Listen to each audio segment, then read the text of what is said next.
He's using a phone that you pay for and that you got him to cheat on you?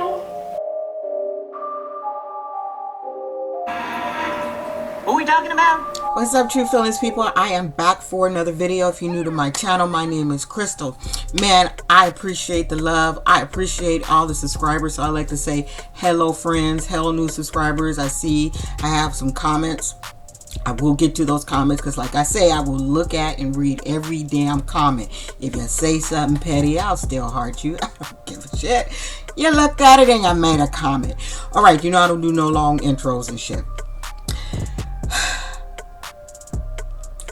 Who was just as baffled as myself when Sarah's ass Sarah made a complete fool of herself. She shouldn't have said none of the shit that she said. It did not make no sense. Even her friend that was sitting there who she was talking to thought she was dumb as fuck. It's like, wait a minute, girl. You still paying his phone, okay? I pay for phone bill, medical insurance, canceling the health insurance, car insurance. canceling the car insurance. Why? Why? The minute I would have found out he was cheating on me with Megan, all that shit would have been cut off. And I'm sorry, for medical insurance, you can get that shit stopped every enrollment. You can add them or take them off. But there was no way in hell I would have been still paying for this boy's shit. So she deserves what she's getting because she's being a complete dumbass. So now here's the bank bill that she's looking at. And she finds these cash apps. Cash app. Michael is he a low-key pimp? Like, what is he a low-key pimp? He got all these girls sending him money through and cash app. Who was it? Maria. A lot of Marias. Megan. You got Megan. A couple of Megans. More Megans. A Jessica. He doing too much. I'm sorry, I cannot and do not feel bad for Sarah. I feel bad for the kids. He ain't calling the kids and shit. But she knew she had a piece of shit when she already knew. You know, I just feel bad for the babies that they have to go through this shit with this piss ass daddy who ain't shit.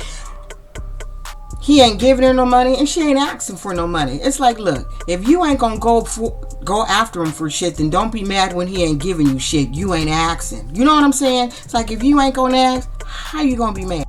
Okay, that's enough. There's enough concentrating on that silly ass Sarah. Now let's talk about silly ass Megan, the one that's just waiting to be chosen by blame ass Michael's useless ass. First of all, when that boy walked up on my porch, first of all, she told Mr. Little nappy little ponytail boy, don't come to my daddy's house with that little raggy ass ponytail in your hair. Comb your hair, braid it, do something, but don't show up to somebody's house the first time to meet they daddy and you already got a bad reputation looking like Thug the Bug. You know he looked like Thug the Bug. Look at his little bug face. That shit, I just made that up. Thug the Bug. Say it with me, everybody. Thug the Bug. And that's what he is, a thug bug. We gonna keep that. I should get that shit patent. But anyway, I would have told that boy to get your hair off my porch looking like a ragamuffin.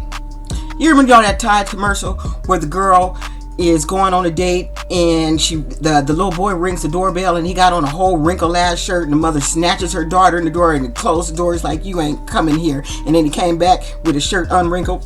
What they should have done to Michael. Michael should have had some respect. I'm like, you better go back and start the fuck over. Sorry I had to curse, but I had to say. I might say a few. So here they are sitting down, and of course Megan is like, you know, she wants to see her father's vibe with Michael. I'm like, he already know the vibe. Michael ain't shit. I like, honestly, and I'll get to that part later because I don't want to just go off. So he asked this fool a series of questions, okay? Just a series of questions that to me he already knew the answer to. You already know that the boy was married. You already know that he had kids. So why you asking how many kids he got? But he did ask the other question, do you got any side kids? Michael don't know if he fucking got side kids or not. Then the daddy asked the magical question, are you divorced? I'm going through a divorce right now. Michael says the divorce is in process. He don't know what the fuck's going on with his divorce. Trust me, I bet you he absolutely knows nothing. He just knows it's happening, and Sarah's trying to get the divorce, and she probably stalling, being that she's still paying for her shit. So I feel like when brides still keep paying for your shit, she got a little glimpse of hope that he gonna come back. So she figured if she paying for his shit, he gonna come back. F that, I wouldn't do it. Anyway, getting back to the daddy. So he asked him about this whole divorce thing. And the father is like, asking him how he feels about his daughter. And what pissed me off, and I'm sorry, not pissed me off, but he asked his daughter, how long you guys been dating? Going out, whatever. She said 3 years. He did this funny ass look on his face like, 3 years? And that's when, instead of telling his daughter, you need to find somebody with no kids, he should have been telling her dumbass, you need to find somebody that's not married. In fact, you wrong. Like, if that was my child, because that's just the type of mother I am, I would have read her ass right in front of Michael. It's like, you ain't shit, daughter. First of all, when you found out that boy was married, and he's still married as he's sitting at my table with his teeth, you wrong.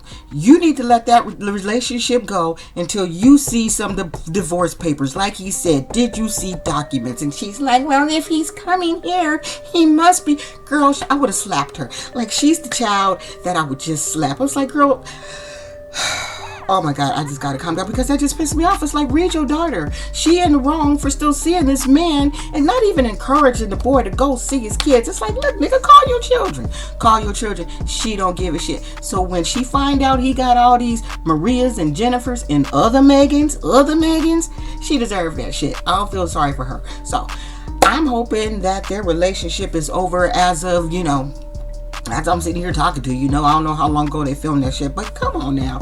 When you tell your daughter the same thing, it's like, come on, you in the wrong. You are in the wrong knowing that girl is still married and he's still married, and there's no way. There is no freaking way. So, of course, Michael said something about putting out. Now, I think we all assume she just kissed this boy. I think he was Rock. His name is Rock. She kissed Rock. But then I heard, what I call him, Thug Bug. I heard Thug Bug say one thing went to another, so he need to talk to Rock to see what the one thing to another is. I want to know what the one thing to another is too. Is that her big secret? She did the doo-doo with somebody else? Like, anyway, if she did, don't even care, because he had it coming. Anyway, you guys, thanks for watching this video. Wait. Can I just say something about Lamar? So, as I was watching them, there wasn't much to tell on them. He's off parole. Yeah, and he better stay off parole. She said she's going to tell the kids about the little girl that's Lamar's daughter. Again, like I said in my last video, then who the hell did they think she was pregnant by? Who did the kids think she was pregnant by? Secret Santa? Like, where'd the baby come from? Man, I ain't gonna even talk about that shit till I hear her tell the kid, so I can try to dissect the bullshit that I see coming out of her mouth, because it just don't make sense. Anyway, you guys, enjoy your weekend. Don't be an asshole, and deuces. I love you guys. Thank you for your subscriptions. Thank you for everything. Appreciate it. Now listen, I always keep it real with you guys. I have a Michael. I have a son, same age as Michael, doing the same shit, always using women, got babies every freaking where, ain't doing shit. But guess where his ass is right now? Just went to court this Tuesday, and he ended up getting 22 years, which he could have got life. But I'm not going to get into that right now. Long story short, here I is. I send this boy money. I send him money on a card on the website, so he can load his card, so he can call me, right? So he can call me, not knowing he got other people sending him shit, right? He never called me, never even called me. So I was just pissed off, because that's my money. I'm putting money on your books. I'm giving you money to call me, and you calling all these random people. You can't say hello, mom, nothing. So I got pissed off. I said I ain't gonna see his ass for a couple of months. So that's what I did. I didn't see his ass for a couple of months, and then I finally went to visit his ass. And when I went to visit his ass, I went off on his ass. I said, first of all, If I send you money on a card, you ain't got to use all your money in a card, but you at least need to call me. I said, don't ask me for shit else. I'm not going to give you nothing else. I said, I don't understand why the hell you couldn't just even write a letter or something. And he said, well, I just don't feel like writing. I said, I work every day. I was doing a lot of cursing. I said, I work every day of my life trying to keep shit going. We still living and doing what we're doing. You ain't got shit to do. You sit your ass in that jail. You ain't got shit to do. I said, I tell you what, don't ask me for shit. When I see you write some shit on a piece of paper, then we could talk. Guess what? Got my letter yesterday. Yes, I did. I don't be playing. I'm not playing this. Doing if I get tired.